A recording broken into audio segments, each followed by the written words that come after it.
Diabetes রোগটি খুবই common, কিন্তু এর ভয়াবহতা সম্পর্কে আসলে আমরা অনেকেই জানি না।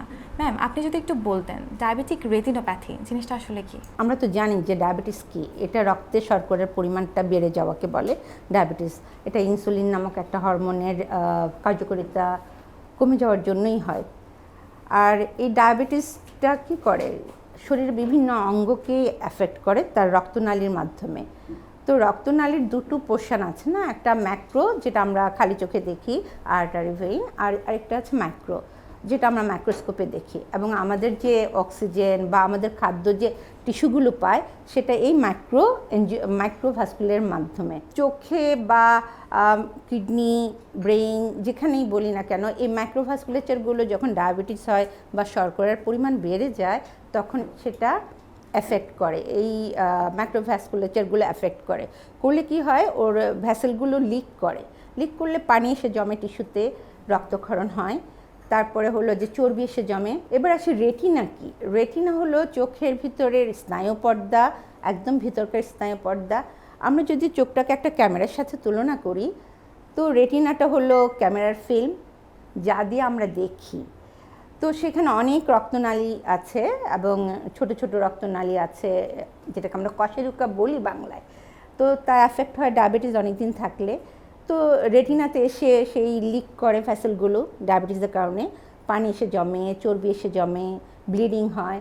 এভাবে রোগী ধীরে ধীরে ধীরে ধীরে অন্ধত্বের দিকে এগিয়ে যায়। এটাই ডায়াবেটিক রেটিনোপ্যাথি। ম্যাম, একটু যদি বলতেন কারা আসলে ডায়াবেটিক রেটিনোপ্যাথির ঝুঁকিতে থাকে? প্রথম যেটা আমরা চিন্তা করি সেটা হলো যে ডিউরেশন অফ ডায়াবেটিস, কতদিন ধরে ডায়াবেটিস আছে। একটা খুব নামকরা স্টাডি আছে, Wisconsin epidemiological study.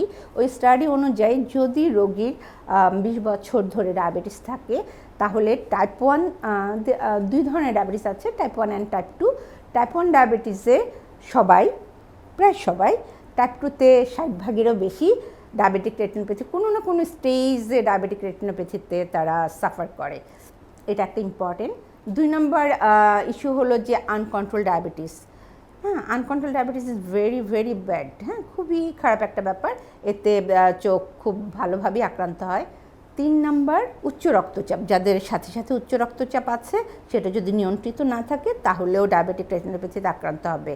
Smoking, that is very important things. যারা স্মোকার তারা ইস্কিমিয়াতে বা রক্ত শূন্যতাতে সাফার করে, তাদের রেটিনাও সাফার করে, তাদের ডায়াবেটিক রেটিনোপ্যাথি হওয়ার সম্ভাবনা অনেক বেশি, ঝুঁকিটা অনেক বেশি। প্রেগনেন্সি অ্যানাদার ঝুঁকি। আপনাকে অসংখ্য ধন্যবাদ। আমাকে যদি একটু লক্ষণগুলো আরেকবার একটু বলতেন এবং স্ক্রিনিংয়ের প্রসেসটা আসলে কিভাবে যাওয়া উচিত এই ব্যাপারে যদি আপনি একটু বলতেন। ধন্যবাদ, খুবই গুরুত্বপূর্ণ একটা প্রশ্ন এনেছো।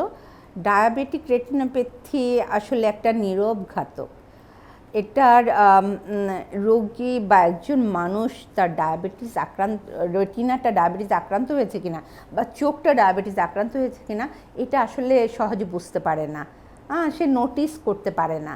ডায়াবেটিস রোগটা অনেক দূর আগায় যায়, তার মানে স্টেজিং যে আমরা বলি না যে ধাপ, প্রাথমিক ধাপ, দ্বিতীয় ধাপ, তৃতীয় ধাপ, সেরকম মানে অ্যাডভান্স ধাপেও চলে যায়, কিন্তু রোগী নোটিস করতে পারে না।